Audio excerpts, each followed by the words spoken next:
principle behind the protein engineering work we do is to go back to the DNA, which is a genetic material. So site-directed mutagenesis is really the ability to change one base pair of DNA. So DNA is made up of A, C, G, and T, and long strings of them. The ability to go in and just take one of those and change, say, a G to a T or something without changing the rest of the DNA. So it allows you to have very fine control over mutating a particular gene and creating an effect in a particular protein. You can add things, you can delete things, you can change things. We understood that when mutations in DNA arose, they could alter the RNA, which in turn alter the protein, and create proteins with very different functions. And by systematically and precisely changing that DNA, we systematically change the protein. We can start to understand how those changes affect particular genes, particular proteins, and what that means for the function of those genes. So it really allowed us to fundamentally understand how things work at a much better level. Which opened up a whole realm of possibility. So in other words, what I'm saying now is this technology has proved out to be useful in a practical sense in medicine.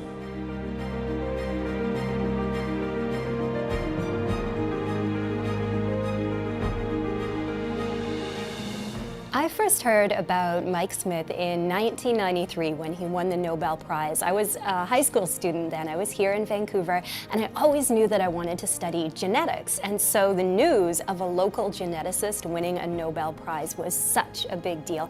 It created a vibe, it created an enthusiasm, it created an awareness of science, and created a hero.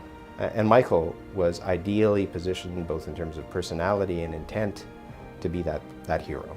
The alarm, I normally have my alarm go off at 6, and so I woke up at 5 to 7 and put on the news, and actually heard the announcement as a news broadcast, which was an interesting situation, because very few people hear good news on the news, and I did, of course. Mike Smith winning the Nobel Prize for chemistry, it did change things.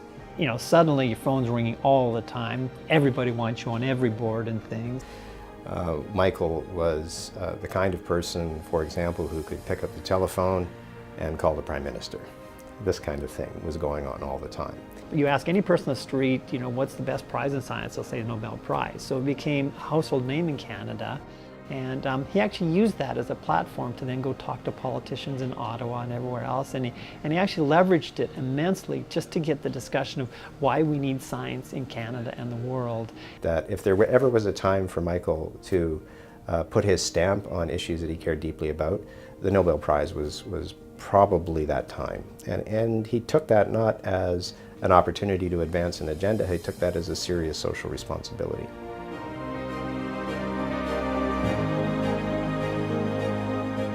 As somebody who was an undergrad student at the time, I'd always been told, you know, there's not much of a future for life sciences in BC. You might want to think about going elsewhere.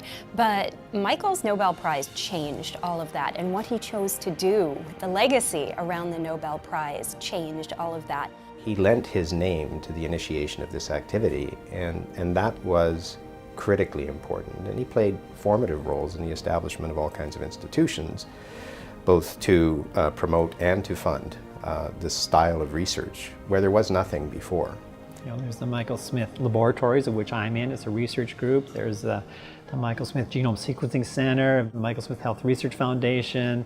One of the coolest things that Michael Smith did with his Nobel Prize money was donate part of it to places like Science World and the Society for Canadian Women in Science and Technology. So he was investing in the community, and he really created the ecosystem and the support infrastructure that allows researchers like me to stay here. Every time you do something in BC, you realize, you know, there are amazing things associated with Mike and science in BC. His vision and his investment into the community have really transformed us into a world-leading hub of innovation filled with amazing researchers and absolutely incredible discoveries.